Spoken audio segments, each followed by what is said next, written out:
Number the Stars by Lowry. Chapter 1. I'll race you to the corner, Ellen. Anna Marie adjusted the thick leather pack on her back so her school books balanced evenly. Ready? She looked at her best friend. Ellen made a face. No, she said, laughing. You know I can't beat you. My legs aren't as long. Can't we just walk like civilized people? She was a stocky 10-year-old, unlike lanky Anna Marie. We practiced for the athletic meet on Friday. I know I'm going to win the girls' race this week. I was second last week, but I've been practicing every day. Come on, Ellen, Anna Marie pleaded, eyeing the distance to the next corner of Copenhagen Street. Please. Ellen hesitated, then nodded, and shifted her own rucksack of books over against her shoulders. All right. Ready? She said. Go! Shouted Anne-Marie, and the two girls were off racing along the residential sidewalk. Anne-Marie's silvery blonde hair flew behind her, and Ellen's dark pigtails bounced against her shoulders. Wait for me, wailed little Christy, left behind, but the two older girls weren't listening. Anne-Marie outdistanced her friend quickly, even though one of her shoes untied as she sped across the street called, I'm not going to bother trying to pronounce it, past the small shops and cafes of her neighborhood here in northeast Copenhagen. Laughing, she skirted an elder lady in black who carried a shopping bag made of string. A young woman pushing a baby carriage moved aside to make way. The corner was just ahead. Anne-Marie looked up, panting, as she reached the corner. Her laughter stopped. Her heart seemed to skip a beat. Halt!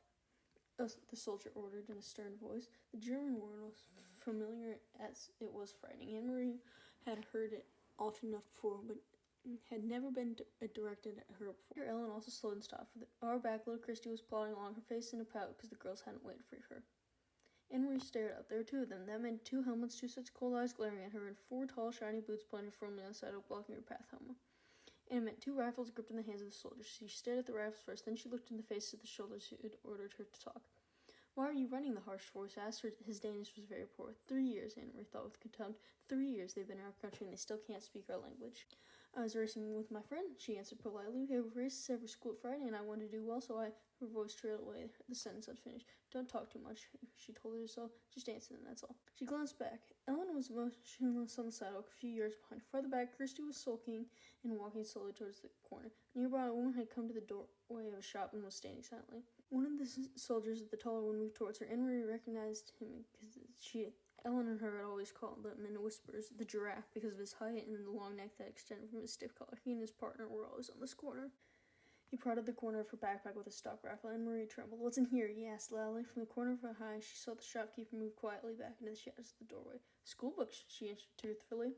Are you a good student? The soldier asked. He seemed to be sneering. Yes. What's your name? Anne-Marie Johnson. Your friend, is she a good student too? He was looking beyond her, who hadn't moved.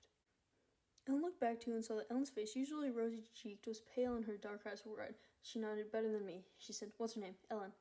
And who's this? She asked, looking at Anne-Marie's side. Kirsty had appeared there, suddenly scowling at everyone. My little sister. She reached for Kirsty's hand, but Kirsty, always stubborn, refused it and put her hands on her hips defiantly. The soldier reached down and stroked her sister's head, tangled with short, tangled curls. Standing still, Kirsty, Anne-Marie ordered silently, praying that the obstinate 5-year-old would receive the message. But Kirsty reached up and pushed the soldier's hand away. Don't, she said loudly. Both soldiers began to laugh. They spoke to each other in rapid German that Anne-Marie couldn't understand. She's pretty like my own little girl, said the tall one in his own pleasant voice. Anne-Marie tried to smile politely. Go home, all you. Go study your school books and don't run. You look like hoodlums when you're on the run. 2 soldiers turned away. Quickly, Anne-Marie reached down again, grabbing her sister's hand before Kirsty could resist. Hurrying along, the little girl along, she rounded the corner. In a moment, Ellen was beside her. They walked quickly, not speaking, with Kirsty between them, towards the large apartment building where both their families lived. When we were almost home, Ellen whispered, I was so scared. Me too, Anne-Marie whispered back. As they turned to enter the building, both girls looked straight ahead towards the door. They did it purposely so that it would not catch the eyes or attention of 2 more soldiers who stood with their guns on this corner as well. Kirsty scurried ahead of them through the door, chattering about the pictures she was bringing home from kindergarten to show Mama. For Kirsty, soldiers were simply part of the landscape, something that had always been there on every corner, unimportant as lampposts throughout her remembered life. Are you going to tell your mother? Ellen asked Anne-Marie as they trudged up the stairs together. I'm not. My mother would be upset. No, I won't either. Mama would probably scold me for running on the street. She said goodbye to Ellen on the 2nd floor while Ellen lived and continued to the 3rd, practicing in her mind a cheerful greeting for her mother, a warm smile, a description of today's spelling test, which she had done well. But she was too late. Kirsty had gotten there first. And then he poked Anne-Marie's bag with his gun and he grabbed my hair. Kirsty was chattering as she took off her sweater in the center of the apartment living room. But I wasn't scared. Anne-Marie and Ellen, too. not me! Ransom rose quickly from the chair by the window where she'd been sitting. Mr. Rose and Ellen's mother had been there too, in the opposite chair. They had been having coffee together as they did many afternoons. Of course, there wasn't really coffee, though the mother still called it having coffee. There had been no real coffee in Copenhagen since the beginning of the Nazi operation. Not even any real tea. The mother sipped hot water flavored with herbs. What happened? What's Kirsty talking about? Her mother asked anxiously. Where's Ellen? Mr. Rosen had a frightened look. Ellen's in your apartment. She didn't realize she was here, Aunt Maria explained. Don't worry, it wasn't anything. It was two soldiers standing on the corner of whatever that name is supposed to be. I'm not going to bother pronouncing it. You've seen them. You know, the tall one with the long neck and the one that looks like a silly giraffe, she told her mother and Miss Rosen of the incident, trying to make it sound humorous and unimportant, but their uneasy looks didn't change. I slapped his hand and shouted at him, Kirsty announced importantly. No, she didn't, Mama, Anna reassured her mother.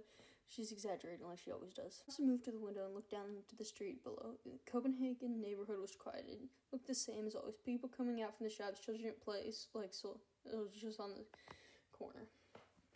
She spoke in a low voice to Ellen's mother. They must be edgy because of the latest resistance incidents. Did you read Diffra Daminsky about the bombings of Hillerod and Narrowbo?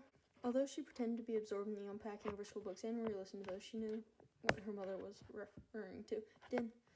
The De Friskeden, the Free Danes, was an illegal newspaper. Peter and Nelson had brought it to them occasionally, carefully folded and hidden among some ordinary books of papers, and Mama always burned it after she and Papa had read it. But Anne-Marie heard Mama and Papa talk sometimes at night, and the news they had received that way. The news of the sabotage against the Nazis, the bombs hidden and exploding in the factories that produced the war materials, and the industrial railroad lines damaged the goods couldn't be transported. She also knew what resistance meant. Papa had explained to her when she overheard the word and asked about it. The resistance were the Danish people no one knew because they were very secret, who were determined to bring them harm to the Nazis however they could. They damaged German trucks and cars, bombed their factories. They were very brave.